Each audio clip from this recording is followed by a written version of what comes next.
Bonjour à tous, vous êtes sur l'émission Panorama sur HWM-TV bien sûr, et bien sûr l'émission donc Panorama sur le spectacle vivant, sur le cinéma, sur les auteurs, les scénaristes, etc. Une nouvelle émission d'HWM et aujourd'hui nous avons le plaisir de recevoir un maître d'armes, chorégraphe et maître d'armes, Florent Ayas. Bonjour Florent. Bonjour Chris, comment vas-tu? Ouais, mais très très bien. Alors explique-nous un petit peu, maître d'armes. Déjà, maître d'armes, qu'est-ce que ça veut dire? Alors, maître d'armes, c'est le titre qu'on obtient après un diplôme d'État de la jeunesse et sport, qui est celui concernant l'escrime olympique. On l'obtient par un jeu avec l'Académie d'armes internationale qui délivre le titre en plus du diplôme afférent et qui est un vieux titre historiquement qui a traversé les âges, qui a réussi à passer les époques. Et donc en plus d'être diplômé d'État, nous recevons ce statut particulier d'enseignant maître d'armes. Alors, comment est-ce qu'on devient en fait maître d'armes? En fait, quel était ton background, hein, d'où tu viens, comment tu es arrivé à ce sport finalement? Parce que c'est un sport à la base, hein, on est bien d'accord. Tout à Après, ça fait. devient beaucoup plus technique, bien sûr. Mais comment est-ce que tu es venu à ce genre d'art finalement? Alors, moi, ça a été un peu particulier puisque j'avais une vie un peu toute tracée. Je sortais de mes études au lycée, je suis rentré en droit, donc tu vois un peu la suite logique. Je passe mes études de droit, je deviens avocat, ça c'est dans l'idée, ou après juriste d'entreprise, et puis je mets de la belle vie. Et je suis tombé sur un ami qui m'a proposé une association qui se montait et qui allait vouloir pratiquer un sport, l'escrime, mais pour la scène. Donc l'escrime de scène au niveau du Moyen Âge. Je venais d'Orléans, fête johannique, donc plutôt basé sur 1429 et début donc première moitié du XVe siècle. Et une heure plus tard que je suis arrivé, on m'a mis un bâton dans les mains et on m'a dit tiens, tu vas faire ta première chorégraphie. Il était minuit, on avait pas mal, on n'avait pas quand même bien fêté la chose et puis je l'avais trouvé ça amusant. Et j'ai continué chemin faisant, j'ai rencontré les bonnes personnes, ça m'avait commencé à m'intéresser le côté du domaine du spectacle, de la scène en plus du droit. Mais juste une parenthèse, tu as commencé à quel âge finalement? À À, 21 ans, à 21 ans. voilà. Mais avant, tu faisais déjà du sport dans les arts des armes ou des arts martiaux, ou des choses comme ça? Alors pas du tout. J'avais fait 2 ans d'escrime olympique quand j'ai eu 15-16 ans. Ça s'est arrêté là. Et ça m'avait manqué quelque chose. Voilà, à ce moment-là, adolescent, j'ai dit, tiens, il me manque un point. Et donc je l'avais arrêté. Je m'étais mis sur d'autres sports individuels. J'avais fait un peu une version très allégée du MMA pendant 2 ans aussi à cette période-là, avec donc de projection, pied-point, lutte, mais avec beaucoup de règles qui faisaient qu'on se faisait moins mal que ce sport qui était naissant. Et derrière, je me suis retrouvé avec donc pas de passé en escrime, mais une volonté, une passion qui commençait à monter pour monter sur scène et proposer des chorégraphies pour le public à travers une histoire. Puisque c'est le principe de cette discipline, l'escrime de scène, c'est pratiquer les techniques d'escrime et les associer avec l'art du spectacle vivant. Mais avant l'escrime de scène, est-ce que tu as commencé par l'escrime, ce qu'on appelle de compétition, ou l'escrime, voilà. Alors, contrairement à beaucoup, non. Et d'ailleurs, c'est une particularité de notre discipline. Il y a des escrimeurs sportifs qui se convertissent à l'escrime de scène plus tard quand, par exemple, ils estiment qu'ils ne vont pas devenir, ils veulent pas devenir champions ou rentrer encore dans l'acte de compétition. Il y a quand même pas mal de remises en question de sa vie professionnelle autour des 20-21 ans. Il y a ceux qui vont continuer pour devenir des athlètes de haut niveau, puis ceux qui vont garder l'escrime comme une activité pour eux et vont partir sur autre chose. Et des fois, ils découvrent l'escrime de scène. Et moi, je fais partie de ceux qui l'ont découvert par pur hasard. Qui se D'accord. cherchaient un peu une activité physique, un sport, et derrière, je suis tombé dedans. Et donc, entre cette première rencontre, ensuite, le fait que je me sente bien, l'importance, Bien sûr, c'est important, tout à fait. voilà. Je commence à me rendre compte que le droit, ça me passionne, hein, c'est vraiment une activité qui m'a plu, mais je me sens beaucoup mieux à faire des réunions pour préparer des projets, préparer des spectacles. Donc déjà, l'aspect spectacle vivant, tiens, ça commence à m'intéresser. Et puis ensuite, l'excellente rencontre, mon mentor qui s'appelait Louis-Claude, je le découvre et il me dit, bah, tiens Florent, puisque tu fais du médiéval, mais tu n'as pas trop travaillé l'escrime des mousquetaires, ce qu'on appelle le grand siècle, etc. Il y a un maître d'armes à Bordeaux, mais il va se retrouver, il fait un stage au milieu de la France. Est-ce que ça te dit de venir avec moi?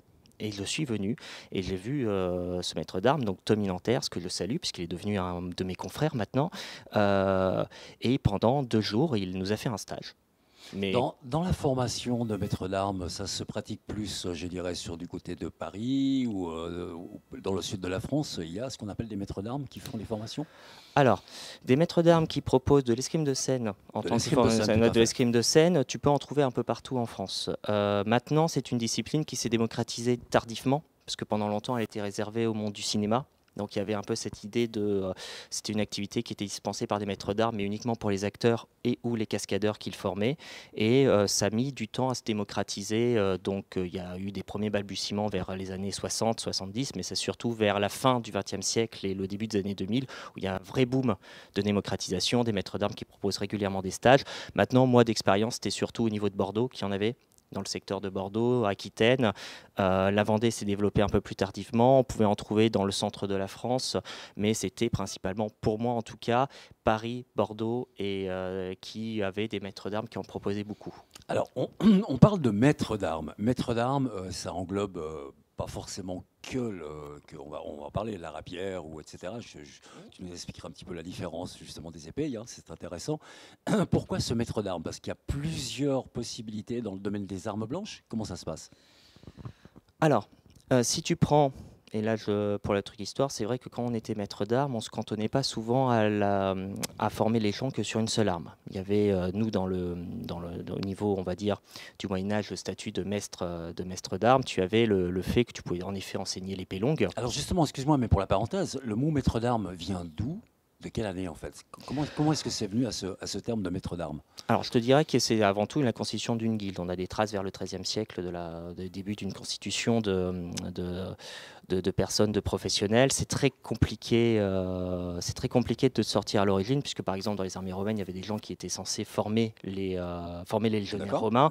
Pareil dans la gladiature, tu avais des gens qui étaient censés les entraîner. Donc en fait, le fait d'entraîner, de former des gens, d'avoir un statut donc d'enseignant, tu le retrouves d'à peu près dans toutes les périodes d'histoire sur lesquelles on a des traces écrites.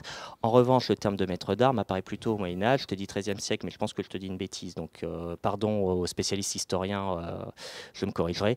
Mais c'est plutôt vers le Moyen-Âge que tu commences à avoir la première formation d'une guilde où tu commences à avoir des règles pour essayer de créer une corporation autour de ce métier. Et puis elle survit plutôt bien, elle traverse les âges. Chaque ville a un peu ses règles au niveau du titre que tu peux donner. Par exemple, à Paris, tu as un numerus clausus du nombre de maîtres d'armes qui est autorisé. Donc tu vas avoir beaucoup de personnes qui s'arrêtent à l'étape d'en dessous, qui sont ce qu'on appelle les prévôts, qui sont là pour seconder le maître d'armes. Et tu en as un qui peut espérer passer maître d'armes, ce qui fait que tu en as beaucoup qui ouvrent des salles d'armes clandestines qui ne sont pas maîtres d'armes et qui vont t'enseigner comme tel. Et puis bien entendu, avec la Révolution française, tu as la disparition de toutes les corporations, de toutes les guildes, ça disparaît un peu, ça revient, et c'est surtout l'organisation aujourd'hui des associations au niveau international qui fait que le titre a perduré et a repris, et s'attribue. Alors le titre de maître d'armes justement en France, donc c'est une formation bien sûr qui est créée. Comment ça se passe? C'est une formation après qui est donnée au niveau de l'État. Explique-nous un petit peu le cheminement en fait pour arriver à ce statut. Alors, c'est une formation, c'est la formation d'un cursus d'un diplôme d'État. Donc ça, en France, il est réglé. C'est un peu le bonus que tu obtiens après avoir validé un diplôme d'État de la jeunesse et sport, donc un DEGEPS. Si tu passes un simple brevet professionnel, tu deviens prévôt d'armes, tu as ce titre qui se rajoute. Si tu passes le DE, tu deviens maître d'armes. Et si tu passes le DES-GEPS, qui est le niveau supérieur, tu deviens maître d'escrime. Là, par contre, pour le coup, c'est un titre qui a été rajouté de façon moderne pour continuer cette tradition de t'accorder un titre en plus du fait que tu as validé un diplôme reconnu par l'État. Mais l'organisation internationale, le statut de maître d'armes est accordé par l'Académie d'armes internationale, qui est en relation avec la Fédération française d'escrime internationale, enfin pas Fédération française d'escrime, Fédération internationale d'escrime, désolé, et qui pose des règles au niveau international. Ensuite, la France les respecte à travers ses entités nationales, Fédération française d'escrime et Académie d'armes française. Et comme il y a une relation entre les deux, par la Fédération française d'escrime et les formations qu'ils donnent à travers l'IFFE, qui est leur organisme de formation, tu passes le diplôme d'État, contrôlé par l'État, donc tu respectes le cahier des charges qui t'est demandé, et à l'issue, l'Académie d'armes de France t'octroie de fait le statut associé. Donc si tu as passé le BP, tu deviens prévôt. Si tu passes le DE, comme moi, tu deviens maître d'armes. D'accord. Tu nous disais tout à l'heure en fait que tu as commencé donc à l'âge de 21 ans, c'est ça? Tout à fait. Mais avant, est-ce que tu avais cette passion? Tu regardais, je veux dire, des spectacles d'escrime? Est-ce que quelqu'un t'a tiré vers ce domaine? Ou comment est-ce que tu as découvert finalement cet univers? Alors, je te dirais que comme je pense beaucoup d'enfants, le côté chevalier à Bien sûr. l'époque me plaisait forcément. Tu as toujours eu envie de jouer un peu avec une épée. Quand tu pouvais avoir autre chose qu'un bâton de bois chez toi, mais quelque chose qui ressemblait à une épée en plastique, voilà, on aime bien. Mais je n'avais pas associé l'idée que parce que j'aimais ça, ça allait vouloir devenir une activité que je voulais pratiquer. Mais j'avais développé un goût pour l'imaginaire.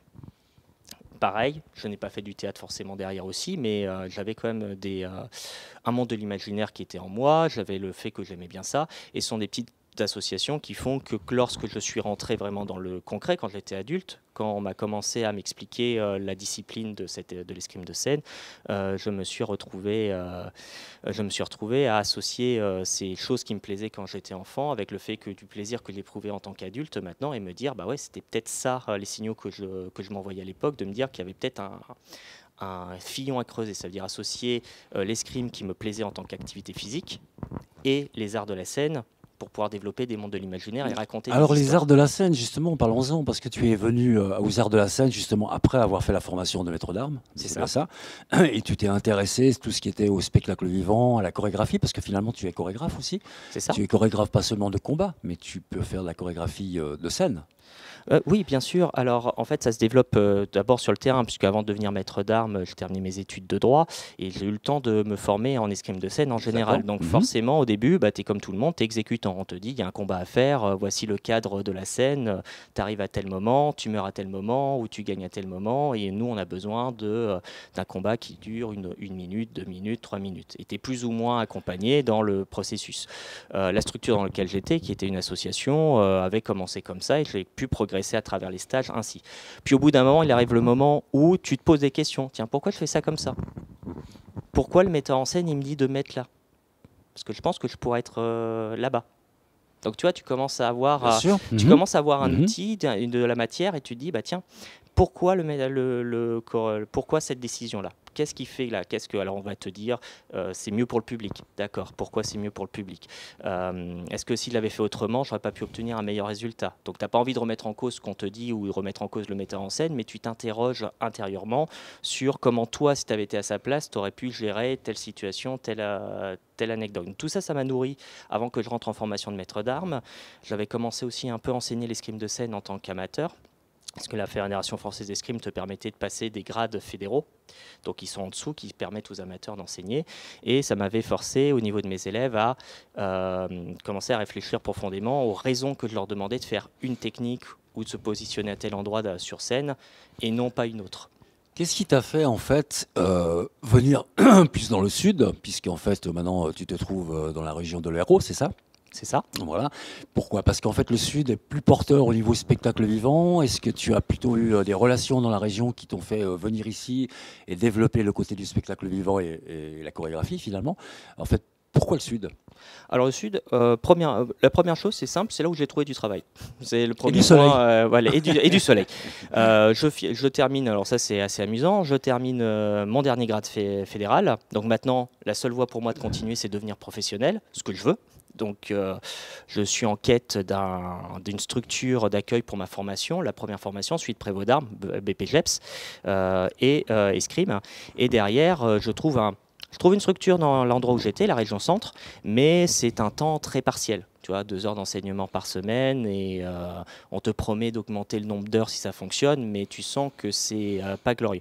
Et j'ai une connaissance qui m'appelle et qui est recherchée, pour le coup, d'un point de vue olympique. Les structures sont pour enseigner l'escrime sportive à la base. Voilà, elle me dit, écoute Florent, nous on recherche un prévôt d'armes en formation et ton profil pourrait correspondre. Alors, est-ce que je dirais dans la région où tu es maintenant, est-ce que le spectacle vivant dans le domaine que tu es, bien sûr, au niveau on va en parler, le KPDP, des choses comme ça. Est-ce que c'est quelque chose qui est plus développé ici dans la région ou c'est parce que c'est l'opportunité qui a fait que tu atterris ici finalement? Alors, l'opportunité au début, Et ce qui me fait rester, par contre, c'est, je trouve, le potentiel de la région. Déjà, il y a tout un développement autour du cinéma, autour de Montpellier, déjà, qui se fait de plus en plus. Qui est une belle région, effectivement. Qui est une belle région, tout à fait. Ça, c'est un premier atout fort. Deuxièmement, moi, devenant d'Orléans et des fêtes joanniques, l'époque qui me passionne le plus, c'est le médiéval. Et tu as tous les châteaux cathares. Et tu as toutes les personnes qui ont besoin de temps en temps pour animer leur château cathare, d'avoir des événements. Ils vont avoir besoin parfois de comédiens pour développer le sujet, mais aussi parfois de combats. Et donc ça, ce sont des services qu'on peut proposer quand tu es une équipe, quand tu es intégré dans une structure où tu n'arrives pas tout seul, tu arrives à 4-5 et tu peux proposer un vrai spectacle pour les gens et sur lequel tu vas pouvoir répondre à ce que demande la structure. Par exemple, tu peux parler, s'ils veulent, de l'histoire du château. Tu peux leur apporter à travers le combat apporter effectivement une structure différente. Une plus-value dans leur développement. Ce qui a fait qu'en fait, tu as commencé en fait à développer, je veux dire, ton activité ici dans la région au niveau associatif, c'est ça? On va en parler peut-être tout à l'heure. On va envoyer maintenant une petite vidéo sur ce que tu fais, une petite vidéo, un petit medley un petit peu de tes activités. Et puis après, j'aimerais bien qu'on parle surtout de tes événements, de ta structure au niveau associatif, ce que tu donnes comme cours ici dans la région, parce que ça c'est intéressant, puisque je sais d'après mes recherches, il n'y a pas tant que ça. Tu me dis qu'il y a pas mal de maîtres d'armes dans la région, mais il n'y en a pas tant que ça non plus, qui sont dans le spectacle vivant, je parle, oui. Voilà, qui donnent des chorégraphies de spectacle, qui sont dans le cinéma, j'en connais quelques-uns, mais voilà, on a remarqué que dans le domaine cap et l'épée, il y a peu de choses qui se font à l'heure actuelle, ici dans le sud ou à Montpellier. Ça revient, parce qu'on en parle, qu'on veut refaire ce genre d'activité cinématographique, mais on va envoyer la petite vidéo, et puis après on revient sur ton activité et sur le développement que tu fais ici dans la région, si on veut bien. D'accord? On envoie cette petite vidéo et on vous retrouve après, juste après, avec Florent Ayas, maître d'armes et chorégraphe. À tout à l'heure.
Voilà, vous êtes de nouveau sur l'émission Panorama sur HWM TV, bien sûr, et avec notre amie Florence.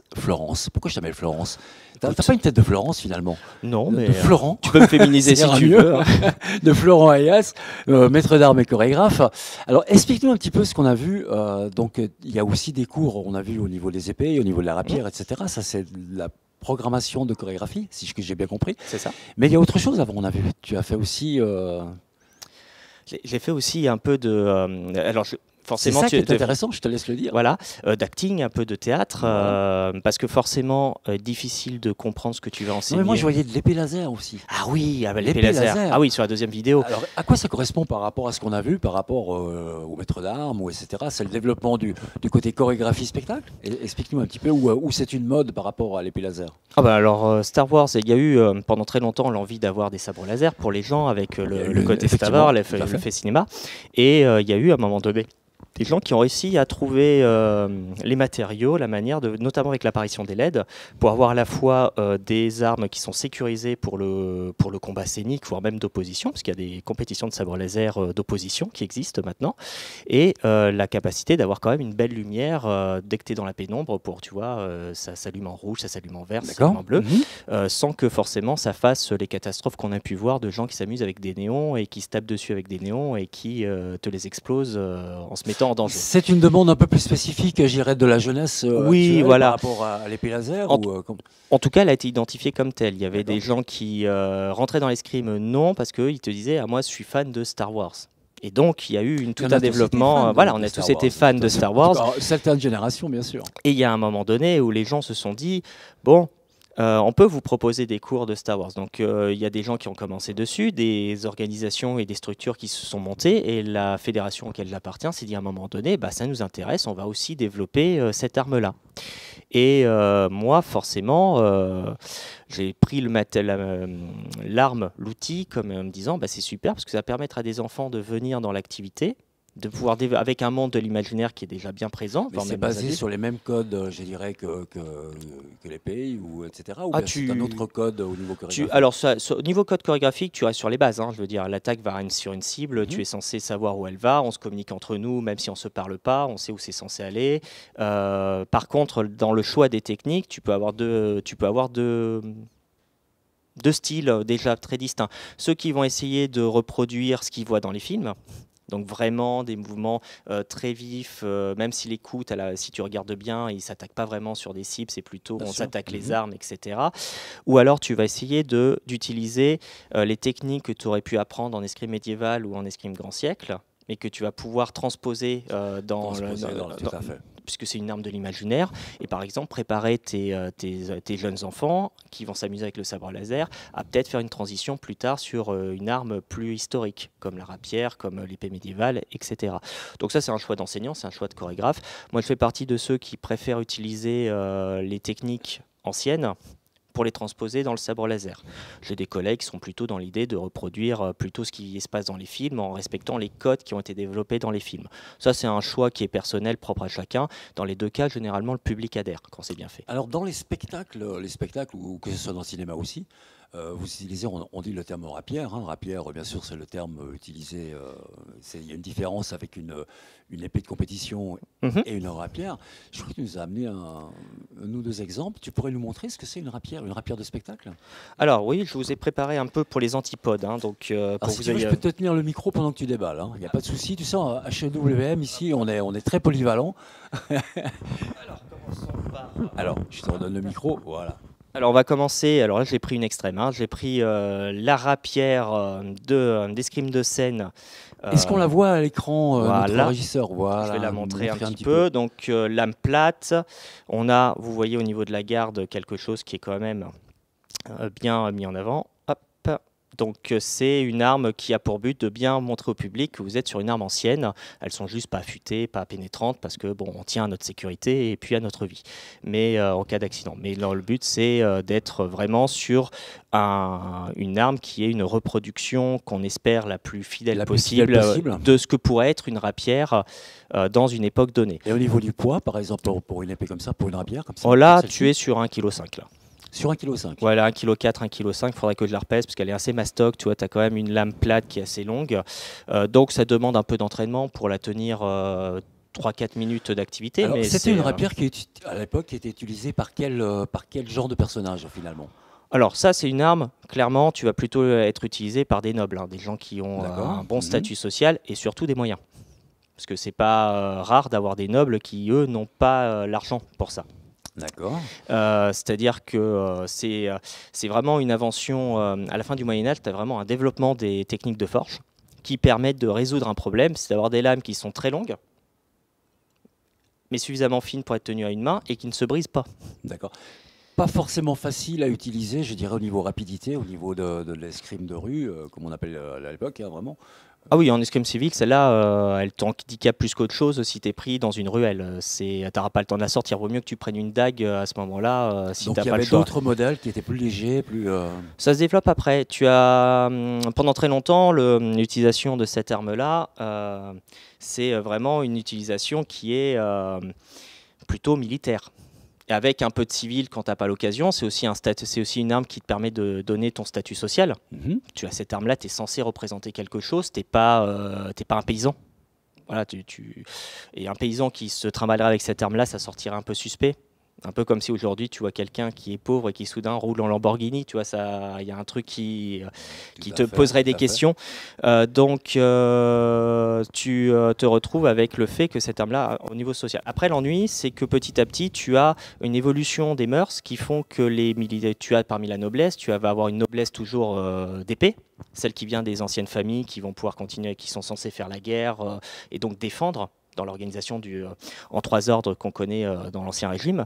Et puis ensuite, tu as forcément le développement de l'escrime plutôt civile, Plutôt civil. avec des armes plutôt plus courtes, plus fines. Donc tu vois, avec des lames triangulaires qui sont vraiment très fines, qu'on développe. Est-ce que tu aurais d'autres modèles à nous montrer sur ce style, je dirais, d'épée? Alors, je vais plutôt te montrer la fin, donc plutôt une arme olympique, donc le sabre olympique, mais qui représente, mais tu vois, tu as quand même au niveau de la taille de la lame, qui tu vois beaucoup plus fine, je ne sais pas si ça se voit bien à l'écran, mais là tu vois la lame c'est très affiné, elle s'est concentrée beaucoup sur le jeu de pointe, et c'est ce qui s'est produit avec les rapières, c'est au niveau civil, petit à petit, ceux qui n'allaient pas militaire, ils n'avaient pas se trimballer avec ça. Ça, c'est beaucoup trop large. Ils allaient plutôt prendre une arme plus facile à dégainer, plus facile pour le duel et extrêmement meurtrière, qui était ce qu'on appelait plus tard les épées de cour. Les épées de cour, tout à Voilà. fait. Et mais là, je te parle d'une évolution qui s'est faite sur 200 ans, hein, entre l'apparition de ces armes-là et de celle-ci. Enfin, 150, 200 ans. Et tu te retrouves avec un jeu où tu as clairement pas la capacité d'encaisser une charge frontale d'un point de vue militaire, mais en duel, tu as une arme qui est extrêmement agile, extrêmement fine, qui sert principalement à piquer et rentrer. Donc si tu te fais agresser dans la rue, tu peux encore, à la rigueur, quand je dis ça, c'est qu'on est quand même à une époque où tu as quand même un taux de criminalité qui est quand même beaucoup plus élevé que ce qu'on pourrait vivre aujourd'hui. Enfin, en tout cas, il y a des inquiétudes beaucoup plus grandes dessus. Anecdote que j'aime beaucoup, il y a des endroits dans les tavernes où tu peux accrocher tes armes pour qu'elles soient à portée de main. Parle-nous un petit peu alors en fait du développement que tu fais avec. Tu m'as dit tout à l'heure que tu étais en association, c'est ça? Ouais. Tu développes les cours ici dans la région. Oui. D'accord. Et tu prévois aussi des spectacles dans le domaine quoi, théâtral, cinématographique. Quel est ton but en fait? Alors, là aujourd'hui, mon but, c'est premièrement de développer une structure qui soit totalement dédiée à l'escrime de scène sur le territoire. Ça, c'est le premier point. C'est depuis que je suis ici, comme je t'ai dit, je suis venu par opportunité professionnelle et je reste par potentiel professionnel. Comme je t'ai dit, le château Cathare, etc. Tu as souligné un point qui était important, c'est que tu as dit, ça a beau avoir un potentiel, mais c'est vrai qu'on n'entend pas beaucoup parler de la discipline, etc. Et c'est tout à fait vrai. C'est pour ça que je pense qu'à travers un tel potentiel de développement entre le cinéma qui se développe et le patrimoine qui est présent dans toute la région, je voulais avoir une structure qui a pour seul objectif de développer l'activité d'escrime de scène et pourra proposer ses services pour dynamiser le territoire à travers cette activité. Donc à la fois on dynamise notre activité, mais en même temps on peut proposer une dynamisation du territoire touristique. Alors en fait le but de l'association et des cours que tu donnes, alors c'est autant pour le côté sportif, des personnes qui ont envie de découvrir, je dirais, c'est ça, pour les particuliers, en effet. Mais aussi pour créer des spectacles. Est-ce que tu formes des équipes de spectacles? Est-ce que tu formes des équipes éventuellement pour les proposer dans des scènes cinématographiques? C'est ton but dans l'avenir aussi? À moyen long terme, oui, en effet. C'est-à-dire les cours pour les particuliers, c'est quelque chose qui est important et que je fais ça avec beaucoup de plaisir. Mais l'aspect qui, pour moi, est le plus primordial, c'est d'avoir petit à petit, de développer, trouver des gens qui veulent en faire un peu plus que le simple particulier. C'est déjà très bien, hein, mais qui veulent aller au-delà, qui veulent être en capacité de répondre à des exigences professionnelles, tant bien même ils ne le seraient pas encore. Des préparations de casting, par exemple? Alors, ça pourrait être des préparations de casting. Ça pourrait être, en effet, nous, par exemple, j'ai réuni 3-4 personnes. J'ai réussi à reconstituer une équipe, une belle équipe, organisée autour d'une structure. Et là, actuellement, je les fais monter en compétences pour qu'ils soient capables à la fois de proposer des spectacles, donc directement clé en D'accord. main, mais aussi peut-être avoir le niveau pour, si jamais il y a des demandes de casting, ne pas se sentir illégitime à y aller et proposer les services. Quelle est l'approche, par exemple, d'un élève qui vient te voir et voilà, sa première approche, c'est quoi? C'est voilà, j'aimerais découvrir, ou est-ce qu'on te dit tout de suite, ah, j'aimerais faire du spectacle, j'aimerais être dans le cinéma, etc. Est-ce que tu vois des changements de mentalité par rapport, je dirais, aux élèves qui approchent ce domaine sportif? Je dirais, donc tu vois, de la personne qui viendrait et qui me demanderait de vouloir pas apprendre pour c'est-à-dire que c'est intéressant. C'est-à-dire, moi, je peux lui apporter quelque chose que des fois des acteurs ont du mal à acquérir au bout d'un moment, c'est-à-dire l'aspect action avec des armes. D'accord. Notamment au niveau de l'escrime. Je pense que toi-même, tu es cascadeur, tu as dû t'en rendre compte de l'acteur principal qui est Il extraordinaire. faut pas le dire que je suis cascadeur, là. Je ne suis que animateur. Tu es qu'animateur. Oh là là. Désolé. Mais tu as eu une riche vie et tu as dû rencontrer des acteurs principaux qui, des fois, sont extraordinaires au niveau de leur jeu de scène. Mais alors, tu leur donnes une arme dans les mains, ils s'effondrent. Il y a un point, même s'ils ont été prévus dans leur formation. Disons que pour acquérir une crédibilité à l'écran, voilà, c'est déjà différent. Il faut avoir différent. une bonne base, absolument. Il y a un jeu corporel, tu véhicules pas les émotions de la même façon parce que tu as une arme en main. Toi-même, tu as un rapport à toi-même qui est différent puisque l'acteur doit s'oublier. Mais en même temps, tu ne dois pas t'oublier de trop quand tu as une arme dans les mains parce que l'autre en face, il n'a pas demandé à ce que tu lui frappes vraiment la figure. Bien sûr. On connaît la puissance des émotions dans l'acting, donc il faut... voilà. Et moi, ça m'est déjà arrivé, notamment, tu vois, sur la première vidéo où tu me vois au niveau de faire du théâtre, j'avais déjà travaillé avec cette troupe qui m'avait donné cette chance-là, et j'avais eu une actrice, une comédienne, qui s'est retrouvée totalement paralysée du fait de tenir une arme. Excellente comédienne, ça, c'était pas à en mettre en compte, mais le fait qu'elle tienne l'arme en main, ça l'avait court-circuité. D'accord. Et donc tout ça, donc je pense que le fait d'apprendre et donc de démystifier, parce que c'est surtout une question de démystifier l'activité, lui montrer que en fait, tu réponds à des questions, tu te poses des questions de comment tu vas raconter ton histoire et tu apprends des techniques qui sont liées à ça. C'est basique en fait en termes de construction. Tu poses des pierres, c'est comme une partition de musique, tu poses ta partition de musique. L'art se développe ensuite par rapport à tes choix, mais pas par rapport à tes choix et ce que tu veux véhiculer. Mais tu apprends aux gens à démystifier l'activité dans un premier temps et ensuite à prendre confiance en leur capacité à faire. Alors où se trouve, en fait, tu donnes des cours, mais dans quelle partie de la région? Moi, je donne des cours actuellement à Lunel et à Aigues-Mortes. Ça, c'est les deux endroits. D'accord. Tu as une salle attitrée ou comment ça se passe? Explique-nous un petit peu. Tu sais travailler dans un gymnase ou Alors moi j'interviens à travers des structures. Donc il y a une structure à Aigues-Mortes et il y a une structure qui m'accueille à Lunel. À Lunel, c'est le club d'escrime et à Aigues-Mortes, c'est l'association, sa structure que j'ai développée qui est totalement dédiée à l'escrime de scène. Et donc actuellement, nous sommes en phase, nous avons eu la chance que la mairie nous accorde des créneaux pour développer nos activités. Et donc on a des moments privilégiés où je peux enseigner dans un beau gymnase à l'escrime à Lunel et pareil dans un dojo et dans une salle de danse à Aigues-Mortes, qui sont des locaux qui quand même sont très fonctionnel, on a tout ce qu'il nous faut. Par exemple, sur la salle de danse, j'ai mes miroirs, j'ai mon espace nécessaire, j'ai même des tatamis si je veux leur apprendre deux, trois gestes de chute basiques. Donc c'est important. Ça, c'est un rôle des acteurs locaux qui permet de développer l'activité, notamment au niveau des particuliers. Comment s'appelle en fait ton association Moi, mon association s'appelle les Voix des Lames. La Voix des Lames, d'accord. Les Voix des Lames au niveau d'Aigues-Mortes. Et ensuite, je suis en partenariat avec Escrime Pays de Lunel au niveau de Lunel. Alors, on va peut-être donner quand même tes coordonnées. Ce serait quand même intéressant de savoir. N'hésitez pas à prendre contact avec Florent et non pas Florence. Alors, j'ai dit Florence parce qu'en fait, c'est une prochaine de mes chroniqueuses. Tu vois, donc, comme on pensait à ça tout à l'heure, c'est pour ça qu'il faut que tu changes de prénom, sinon ça ne va pas le faire. Alors, j'ai un prénom que j'aime bien pour la scène, c'est Guy. C'est mon troisième prénom, je l'aime beaucoup, c'est Guy. Donc, si tu veux m'appeler Guy. Non, mais ça ira très bien pour Florent. Donne-nous un petit peu où ça se trouve, l'adresse déjà, où on peut te trouver, ton numéro de téléphone. On le remettra bien sûr sur le réseau pour qu'on puisse te contacter. Et puis, j'aimerais savoir un petit peu la structure que tu as. Est-ce que vous êtes beaucoup d'élèves à l'heure actuelle? Est-ce qu'il commence à y avoir de la demande ou tu as commencé il y a combien de temps finalement ici à Lunel? Alors, Lunel, moi j'ai repris les cours cette année, donc en fait, comme on repartait de zéro, là j'ai 4 élèves qui viennent régulièrement, donc ça c'est très bien, plus le fait que j'interviens dans les collèges, j'interviens dans le collège de Castries. Alors ça c'est intéressant aussi. Voilà, j'interviens dans le collège de Castries et donc à travers le sabre laser justement, on revient sur la rubrique, et j'interviens aussi bien dans peu de temps au collège Frédéric Mistral à Lunel. D'accord. Ça devrait commencer la semaine prochaine, mardi, dans un cadre de permettre aux enfants d'exercer une activité qui ne sont pas dans le sport, qui n'ont pas d'activité physique particulière, de les aider à rentrer petit à petit dans le sport, avec tout ce qui tu accompagne de valeurs ouais, éducatives, ouais. etc. Donc le médium, c'est le sabre laser, le moyen par lequel on va passer, et puis je l'espère leur donner une certaine passion de l'escrime de scène en général, et pas que du sabre laser au fur et à mesure. Puisque ce qui est intéressant, c'est que tu peux changer d'arme un petit peu aussi, comme tu l'as. Alors, le but de ton développement pour 2025, donc tu m'as dit que sur Lunel, il n'y a pas très longtemps finalement. Que Non, tu es j'ai sur repris Lunel. cette année avec eux. D'accord. Et puis derrière, à Aigues-Mortes, je les reprends. Là, on a commencé en janvier. Donc, Mhm. donc on est 5 en fait. On a les 2 personnes qui ont voulu commencer à nous rejoindre rapidement. D'accord. Et j'ai les 3 personnes avec qui je fais monter en compétences pour proposer des cours spectacles actuellement, puisqu'on est en train d'en monter. On est en train de mettre ça en place.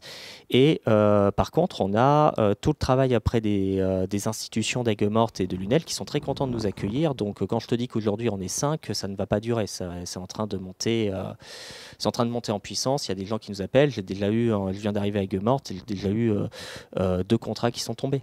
Tu vois, donc Tu as des prévisions au niveau cinématographique, dans les courts-métrages, des choses comme ça, des prévisions dans l'année Alors actuellement au niveau cinéma, là actuellement comme je suis beaucoup dans le développement d'Aigues-Mortes, j'ai mis un peu ça entre parenthèses pour l'instant. Je suis totalement ouvert à n'importe quelle proposition, mais là je suis pas dans une recherche très active. D'accord. Par contre, tout ce qui est pour 2025, moi ce qui va m'intéresser, c'est de solidifier les 2 structures pour continuer à proposer des spectacles, surtout vivants au départ, etc. Peut-être mettre en place des courts-métrages et moyens-métrages, parce que c'est des choses qui vont nous être demandées aussi au fur et à mesure pour montrer qu'on n'est pas capable de faire autre chose que du spectacle vivant. Est-ce que tu t'es mis en relation, par exemple, avec le milieu cinématographique de Montpellier, l'école, etc. Alors on est en train, ça fait partie D'accord. du travail de prise de contact qu'on a avec les Voix des Lames. On a donc notamment on a des mails à envoyer cette semaine, enfin cette fin de semaine pour le prendre contact. Comme tu le sais, j'ai aussi rejoint un réseau d'indépendants professionnels que tu connais bien, Paragon, tu vois, ouais. sur lequel je compte bien aussi m'investir là où on estimera que ma place est. C'est un réseau effectivement communautaire qui réunit tous les professionnels du domaine cinématographique, auteurs, scénaristes, chorégraphes, maîtres d'armes, etc., pour créer vraiment une vraie communauté dans le domaine du film, bien sûr. Sur l'année 2025, tout à fait. Tout à fait. Mais c'est vrai qu'avant de créer ça, j'avais eu un peu plus de temps et j'avais pu m'investir sur certains projets courts et moyens métrages qui sont encore ils sont encore dans les ateliers de montage parce qu'il manque un peu de bras, donc ils font ça lentement des fois, voilà. Mais ça sortira un jour et j'en serai très content parce que ça m'a permis parce que je viens beaucoup du spectacle vivant, le passage à l'acting à travers la caméra, c'était quelque chose de nouveau pour moi. Il y a encore 3-4 ans, tu vois, j'étais plutôt spécialisé dans one shot, tu arrives, tu as ton public, tu joues avec lui et tu repars. Au cinéma, tu te rends compte que tu peux reprendre, mais en même temps, on va être beaucoup plus exigeant sur les ressentis, les émotions, ce genre de choses. Donc ça m'a beaucoup apporté. Et une fois que là, en 2025, la structure sera bien montée, je compte bien reprendre ces projets-là totalement à fond. Du moins en tant que recherche très active, parce que former des professionnels, c'est quelque chose aussi, ou même régler des combats, il n'y a pas à dire, c'est une sensation géniale. Tu es content de te lever le matin et d'aller et d'apporter aussi quelque chose, d'apporter pour moi de l'art. Tu vas soutenir une histoire, tu es là pour apporter de l'art et faire en sorte qu'à travers le combat, les gens, tout ce que tu as construit dans ton scénario ait du sens. Il n'y a rien de pire qu'avoir monté une magnifique histoire et superbement bien interprétée et te retrouver avec un combat qui fait une fausse note dans le général, du moins du fait de ma position. Je trouve ça dommage parce que tu as tellement donné d'attente aux gens qu'au moment de la confrontation finale, il faut que tu sois performant. Il faut que l'image, elle percute. Alors, donne-nous les coordonnées et ton numéro de téléphone, où est-ce qu'on peut te contacter si les gens sont intéressés pour déjà... Est-ce que tu donnes une séance qu'on appelle d'information, un cours, on va pas dire gratuit, mais de voir un petit peu comment ça fonctionne? Alors, vous pouvez me contacter pour notamment tester les choses à Florent. Donc ça, c'est mon prénom, florent.ayas, @gmail.com. Donc Ayas, c'est mon nom, ça vient des Alpes en montagne. Vous retrouverez si vous avez un doute. On remettra de toute façon voilà. les coordonnées, Et t'inquiète pas. derrière, vous pouvez aussi me contacter au 06 89 69 58 36. Voilà, Florent, je te remercie d'être venu donc à l'émission Panorama. On t'espère tout de bon pour l'association en cours pour 2025. Hein, tu verras, on va te suivre de près. Et puis la corporation Paragon, de toute façon, je sais qu'ils te suivent de près aussi. On te souhaite tout de bon. Merci d'avoir participé à cette émission. Et puis à très bientôt. À très bientôt. Sur les réseaux, ou peut-être sur le terrain, ou peut-être sur un spectacle. Voilà. Faisons ça. Merci à toi. C'est Nous moi. vous souhaitons une bonne fin de journée ou bonne fin de soirée. Tout dépend à quelle heure et quand est-ce que vous regarderez cette émission. Ne ratez pas, chaque mois, nous allons faire une nouvelle émission de Panorama avec des auteurs, des scénaristes, comme je vous le disais tout à l'heure, des réalisateurs. Et en attendant, je vous souhaite une excellente fin de journée ou, comme je vous l'ai dit, peut-être fin de soirée. À très bientôt sur HWM TV. Merci, à bientôt.